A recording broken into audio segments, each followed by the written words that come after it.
diz o Senhor. Eu conheço minhas ovelhas e a elas me conhecem.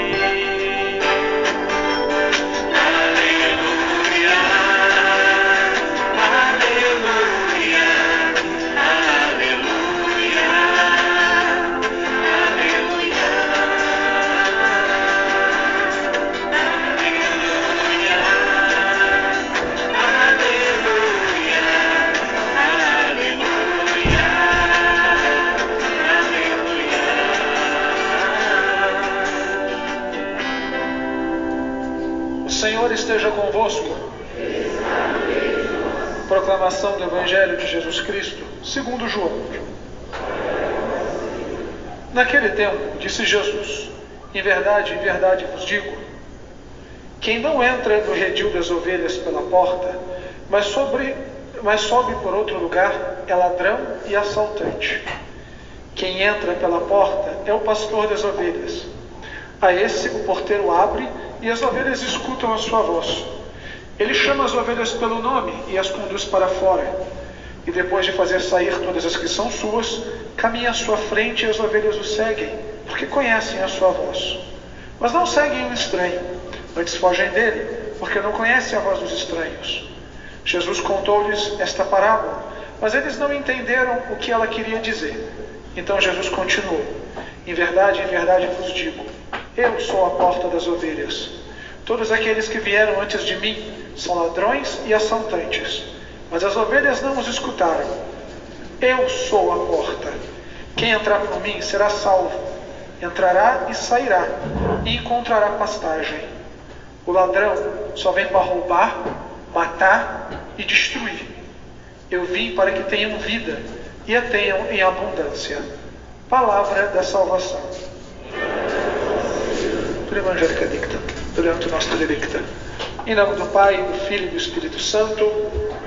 Ave Maria, cheia de graça, o Senhor é convosco. Bendita sois vós dentre as mulheres, e bendito é o fruto do vosso ventre, Jesus.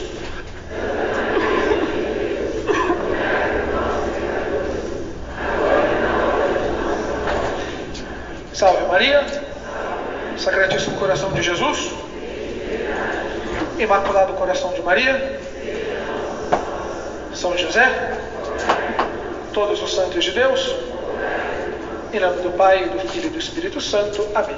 Podemos sentar, filhinhos, bom dia.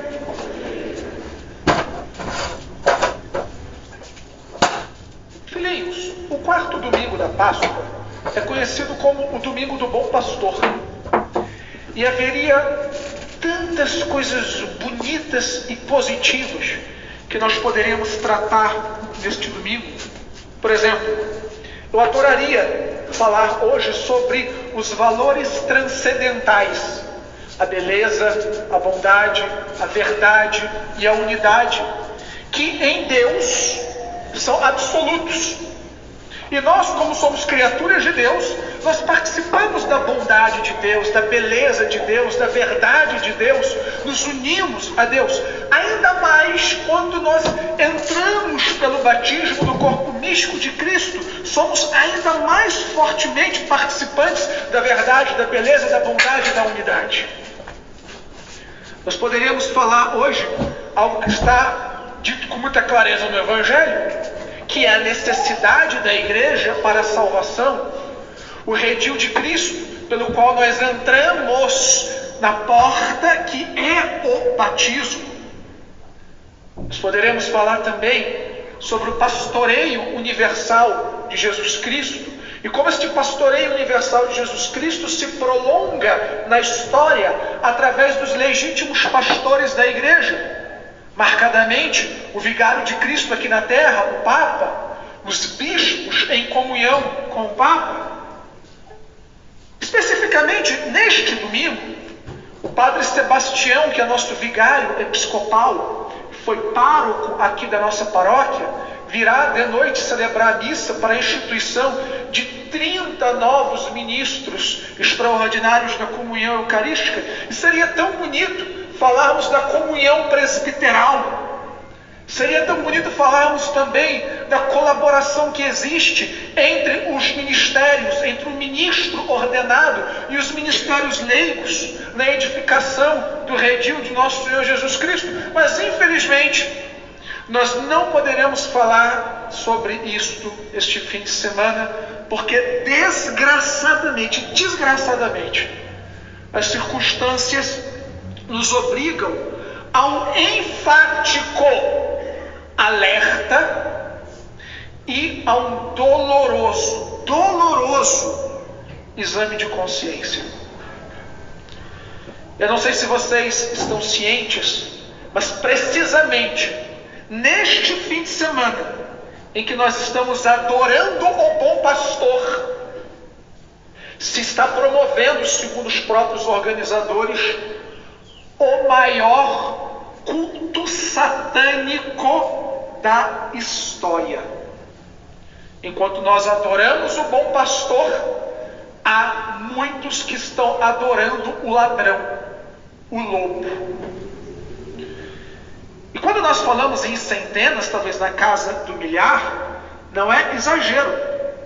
Este culto satânico está acontecendo agora, enquanto eu estou pregando para vocês, está acontecendo agora na cidade de Boston, que é uma das 30 cidades economicamente mais importantes do mundo. E, coincidência ou não, foi palco de um dos maiores escândalos da história recente da igreja.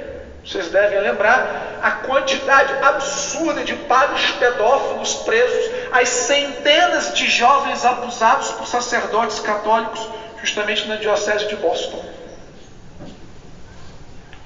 Este evento, ele não está acontecendo à boca miúda. Ele está sendo organizado há meses. Inclusive, as inscrições acabaram há semanas. Está sendo transmitido pela internet. Não está acontecendo num galpãozinho, numa casa de show, mas no saguão de uma das maiores redes hoteleiras do mundo, o Marriott. Não é um eventozinho de uma seita clandestina, de uma seita ocultistazinha qualquer, não. Você talvez esteja pensando assim: padre, isso é horroroso, é medonho, mas está acontecendo em Boston, nos Estados Unidos. E nada a ver com a realidade brasileira. Quisera que assim fosse. Mas uma das palestras, pasmem vocês, deste simpósio é o pânico satanista no Brasil. Sim. Nós somos alvo da reflexão destas pessoas. Mas talvez você insista: padre, tá, mas isso é coisa de jovem. Sabe, esses adolescentes rebeldes, desmiolados, que gostam de rock satânico, né, que gostam dessas músicas doidas, que jogam RPG, esse povo doido, isso é coisa de passa. No máximo, padre, no máximo, estão causando mal para a alma deles, né? Mas isso não tem impacto. Afinal de contas, vamos ser honestos aqui, né? Culto satânico sempre houve. Desde que o mundo é mundo, há sacrifícios humanos nas religiões mais antigas. Embu, nossa cidade, tem um dos maiores terreiros da América Latina, onde se praticam todos os dias sacrifícios de animais. Isso não é segredo de ninguém. Então, o que esses rapazes, moças aí estão fazendo, não tem um impacto, não é assim muito grande. Bom, quem sou eu para poder emitir opinião sobre algo que eu não tenho assim tanto estudo? Mas a Associação Internacional dos Exorcistas, este sim tem lugar de fala sobre esta matéria, nos pediram para que neste fim de semana nós inundássemos o céu com as nossas orações. Vejam, filhinhos, deixa eu fazer aqui um disclaimer. Eu não estou querendo provocar pânico em ninguém, pelo amor de Deus. Não é para você chegar em casa e não dormir, aí me ligar de madrugada: pai, me faz uma oração que eu não consigo dormir. Eu não estou dizendo que por causa desse negócio aí vai abrir um portal e aí vai atravessar um monte de monstros nossa realidade, parecendo o filme do Caça-Fantasmas. Eu não estou dizendo que vai começar uma pandemia de possessões diabólicas, que o anticristo já veio. Eu não estou dizendo nada disso. Aliás, a gente tem que tomar muito cuidado com histeria. Porque a histeria, ela favorece a superstição. O que eu estou querendo apontar, que isso aqui é evidente, apenas um raciocínio lógico, é que existe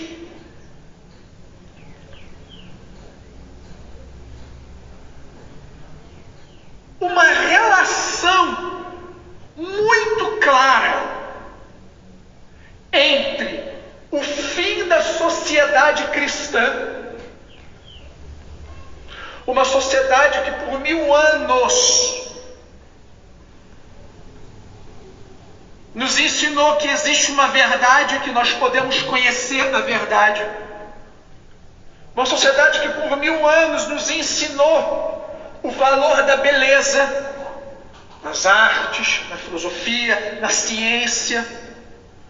Uma sociedade que por 1000 anos cultivou a diversidade cultural na unidade de fé, que defende a vida desde a sua concepção até a morte natural, e que, apesar, é claro, da inconsistência das pessoas, não existe sociedade perfeita, foi uma sociedade que privilegiou a autodeterminação dos povos, as liberdades individuais, e mais do que isso, foi uma sociedade que tentou lutar por uma vida mais fraterna e justa. O fim desta sociedade dá lugar a uma sociedade alternativa. E aqui este não é um conceito escolhido sem querer. Mas este conceito de sociedade alternativa é algo dito pelos próprios ocultistas. O fim da sociedade cristã, a derrocada dos valores da sociedade cristã e a assunção de novos valores, de antes-valores, dão início a uma nova ordem das coisas, a uma nova ordem mundial. E não há coincidências na batalha espiritual. Não há coincidências. Isso que estamos vivendo é claramente orquestrado e pensado. O fim da sociedade cristã, o abandono dos valores que constituíram a sociedade cristã e o advento de uma nova ordem social com seus novos, com seus antivalores. Esta nova sociedade nega que existe uma verdade objetiva. E se não existe verdade, não existe nem bem nem mal. O que existe é o consenso, é a opinião. O que existe é a vontade da maioria. Mesmo aquelas realidades mais evidentes perdem sua consistência. Se não há verdade, não há uma estrutura de realidade. Por exemplo, estes dias mesmo, nós vimos um senhor, 1,80 m e pouco, batendo lá 1.200 de testosterona, vestido de colegial, entrando num banheiro de crianças no colégio em Minas Gerais. Por quê? Porque ele se sente mulher. Não há uma estrutura de realidade, há um consenso, há um sentimento, não há nem bem e nem mal. Uma nova sociedade que promove cultura de massa, em detrimento da autodeterminação dos povos. Vocês percebam que não existe mais identidade cultural no Ocidente. Não existe mais liberdade para um povo escolher as suas leis. Recebemos todo um pacote de uma agenda globalista. As liberdades individuais não são mais respeitadas. Você não pode mais decidir como vai educar os seus filhos. Praticamente você já não pode nem decidir mais o que vai falar. Tramita Vocês já devem saber, por exemplo, projetos onde as Sagradas Escrituras serão censuradas nas redes sociais. Haverá versículos que não poderão ser citados mais nas redes sociais. Uma sociedade que nega o valor intrínseco da família e da vida humana, promovendo o divórcio, modelos alternativos de família, uniões entre pessoas do mesmo sexo, a normatização da pedofilia. Não sei se os senhores já sabem, mas isso já é amplamente debatido em âmbito acadêmico. A pedofilia não é um problema moral, é uma doença, e pouco a pouco já se começa a falar que é uma forma de amor. E vocês pensam que para na pedofilia? Já se debate inclusive a normatização do bestialismo. Em praticamente todo o Ocidente já foram aprovadas leis de aborto. Em alguns países, o aborto pode ser realizado até o 9º mês de gestação. Queridos filhos, se Cristo não reina, se o pastor não pastoreia, quem reina é o príncipe desse mundo. A voz que se escuta é a do ladrão. Se Cristo não reinar sobre a sociedade, quem reinará será o príncipe deste mundo. E nós ficaremos à mercê dele. E a grande pergunta que serve aqui como exame de consciência é como nós chegamos a este ponto. Como nós abandonamos tão radicalmente os valores que constituíram a nossa sociedade por tantos séculos e assumimos tão rapidamente antivalores e pervertemos a sociedade. Prestem atenção, porque aqui novamente eu não usarei palavras escolhidas à toa, mas de propósito. Como que nós chegamos ao ponto de desconstruir e criminalizar o que considerávamos bom e ressignificar e normalizar o que antes nós considerávamos pérfido, maléfico? De novo, eu não sou sociólogo, tenho formação em filosofia e em teologia, não sou nenhum grande expert. Mas, de novo, é aqui a observação lógica da realidade.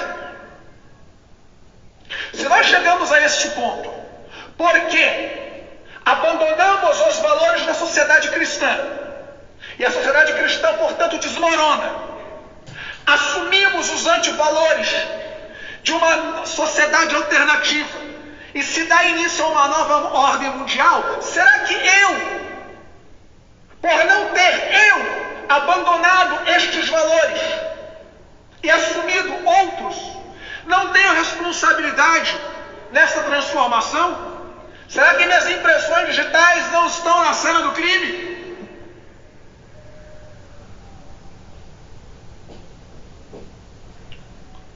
Não terá sido minha culpa quando eu transigi a verdade, quando eu relativizei a verdade, quando eu não quis ouvir a voz dos pastores da igreja, quando eu dizia: isso eu não concordo, a igreja é muito radical, isso é muito forte, era assim no passado, agora a igreja tem que repensar. Será que eu não me deixei seduzir pela voz do ladrão quando neguei as verdades da igreja?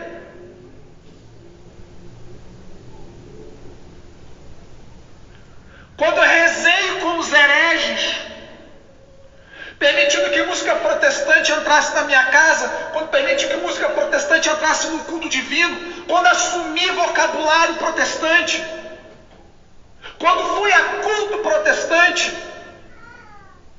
e me somei aos hereges, será que eu não tenho responsabilidade quando de repente eu afirmei que todas as religiões são boas? Que não importa a placa de igreja. O que importa é o coração.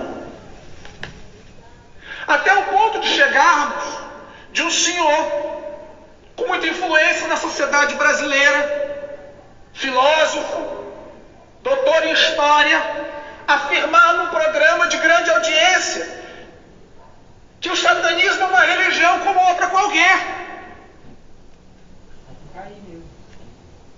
E pela perspectiva de que todas as religiões são boas, o que ele disse faz sentido.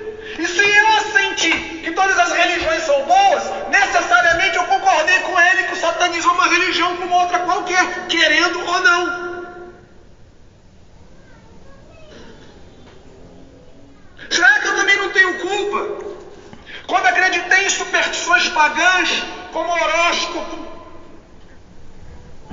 fiz mapa astral, permiti que lessem minha mão,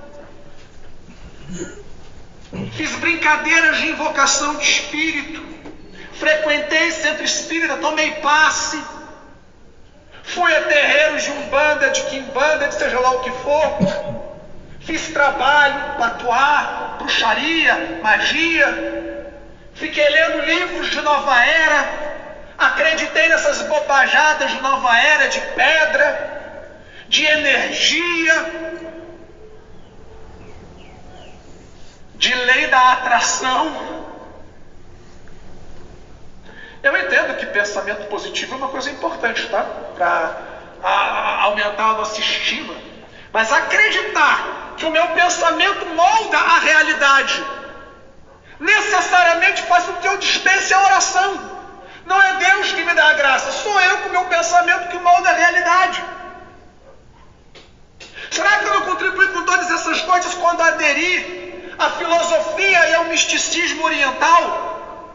Com reiki, yoga.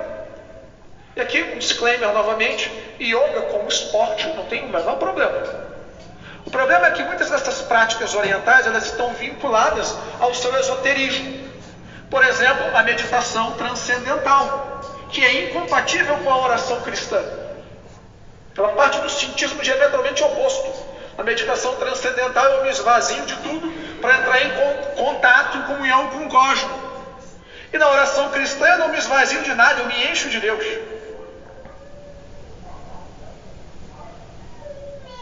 Será que eu não tenho culpa quando eu aderi incondicionalmente a filosofias e a ideologias contrárias à fé? E aqui não importa se é de esquerda ou de direita, nenhuma delas é compatível com a fé católica, e pior ainda, quis fazer com que a igreja coubesse nas minhas ideologias, e ainda transformei a igreja num palco de guerra, apontando dentro na cara de bispos, de padres, de irmãos, excomungando Deus e o mundo, como se eu tivesse autoridade para fazer algo assim. Será que eu não contribuí com esta sociedade quando acreditei que políticas públicas ocupam o lugar da caridade? Eu já pago os meus impostos, vou ter que sustentar vagabundo agora? Eu trabalhei, ele que trabalhe. Quando eu defendi o divórcio, quando inclusive aconselhei pessoas a se divorciarem, quando acreditei na possibilidade de que se haja novos modelos de família, inclusive às vezes participando de cerimônias civis de união de pessoas do mesmo sexo, por respeito humano, por medo de ofender, quando defendi a legalização das drogas, quando não me opus ou até mesmo incentivei o aborto, a eutanásia, o veganismo. Mas um disclaimer: se você é vegano ou vegetariano por uma questão de saúde ou de paladar, problema nenhum, tá? Gosto é gosto, você tem o seu, eu tenho o meu. Mas se eu assumo a filosofia vegana por considerar que o animal tem a mesma dignidade do homem, eu não estou elevando a dignidade do animal, eu estou abaixando a dignidade do homem. Estou dizendo que um homem e uma barata, um homem e um cavalo é a mesma coisa. Eu sei que todas essas coisas que eu falei, em princípio elas parecem desconexas. Mas não. É necessário que estes antivalores sejam assumidos, como eu disse antes, para que os valores da sociedade cristã morram, a sociedade cristã morra e a nova ordem mundial seja plenamente implementada. E a pergunta é: qual é a minha participação nisso? Enfim, a boa notícia é que nada está perdido. Não tem nada perdido. Nada, nada. O bom pastor está vivo. O bom pastor está aqui, do nosso lado. Ele vive, ele reina. E a voz do bom pastor sempre será ouvida, clara e alta, no seu redil que é a igreja. Sempre haverá pastores em comunhão com o bom pastor, que nos ensinarão a verdade. E nós não ouviremos mais o ladrão. Cristo é o nosso pastor. O pastor nos preveniu que o ladrão viria para roubar, matar e destruir. E de fato ele roubou, matou e destruiu. Mas chega. Porque Cristo não rouba. Como dizia o Papa Bento XVI, ele dá tudo e não tira nada. Ele não mata. Ele dá a própria vida por mim e por você. E ele não destrói. Ele nos dá um novo céu e uma nova terra.